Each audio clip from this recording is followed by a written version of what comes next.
just going to switch off the fireplace so it cools off here a little. And yeah, so tonight I'm actually going to start with the foreword from The Great Divorce. It's not edifying in the same way as the story, but I think it is really instructive of a couple different things that are kind of the main point. So I'm not going to show you pictures because it's just text, this book. But the poet Blake wrote the marriage of heaven and hell. And if I have written of their divorce, this is not because I think myself a fit antagonist for so great a genius, not even because I feel at all sure that I know what he meant. But in some sense or another, the attempt to make the marriage is perennial. The attempt is based on the belief that reality never presents us with an absolutely unavoidable either or, that granted skill and patience and above all time enough, some way of embracing both alternatives can always be found. That mere development or adjustment or refinement will somehow turn evil into good without our being called on for a final and total rejection of anything we should like to retain. This belief I take to be a disastrous error. You cannot take all luggage with you on all journeys. On one journey, even your right hand and your right eye may be among the things you must leave behind. We are not living in a world where all roads are radii of a circle and where all, if followed long enough, will therefore draw gradually nearer and finally meet at the center. Rather, we live in a world where every road, after a few miles, forks into two, and each of those into two again, and each fork you must make a decision. Even on the biological level, life is not like a river, but like a tree. It does not move towards unity, but away from it. And the creatures grow further apart as they increase in perfection. Good, as it ripens, becomes continually more different, not only from evil, but from other good. I do not think that all who choose wrong roads perish, but their rescue consists in being put back on the right road. A sum can be put right, but only by going back till you find the error and working it afresh from that point, never by simply going on. Evil can be undone, but it cannot develop into good. Time does not heal it.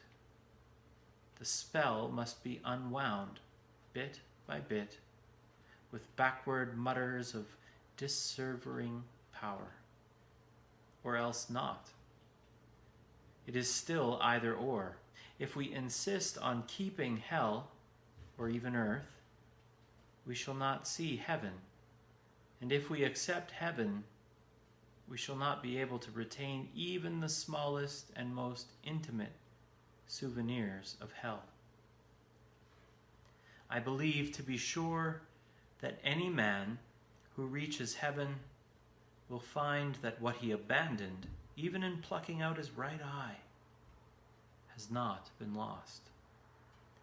That the kernel of what he was really seeking, even in his most depraved wishes, will be there, beyond expectation, waiting for him in the high countries. In that sense, it will be true for those who have completed the journey, and for no others. True to say that good is everything, and heaven everywhere. But we, at this end of the road, must not try to anticipate that retrospective vision. If we do, we are likely to embrace the false and disastrous converse and fancy that everything is good and everywhere is heaven. So notice that distinction again. It will be true for those who have completed the journey to say that good is everything and heaven is everywhere, but we can get it backwards and say that everything is good and everywhere is heaven. But what you ask of earth, I think, will not be found by anyone to be in the end a very distinct place. I think earth, if chosen instead of heaven, will turn out to have been all along only a region in hell, and earth, if put second to heaven, to have been from the beginning a part of heaven itself. There are only two things more to be said about this small book. Firstly, I must acknowledge my debt to a writer whose name I have forgotten, and whom I read several years ago in a highly colored American magazine of what they call scientific fiction.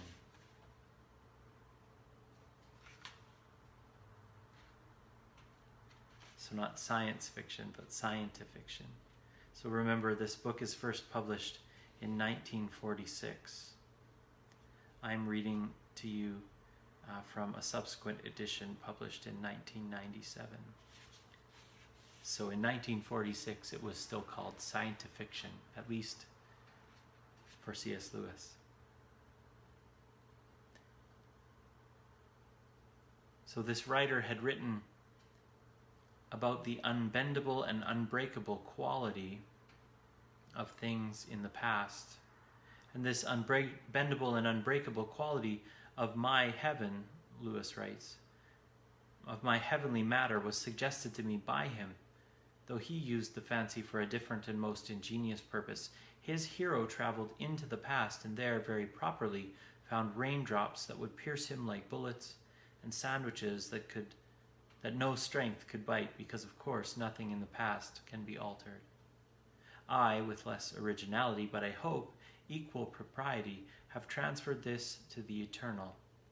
If the writer of that story ever reads these lines, I ask him to accept my grateful acknowledgement. The second thing is this. I beg readers to remember that this is a fantasy.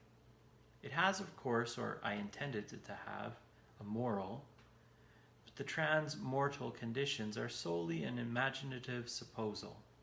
They are not even a guess or a speculation at what may actually await us. The last thing I wish is to arouse factual curiosity about the details of the afterworld. C.S. Lewis, April of 1945. To be continued in Chapter 1.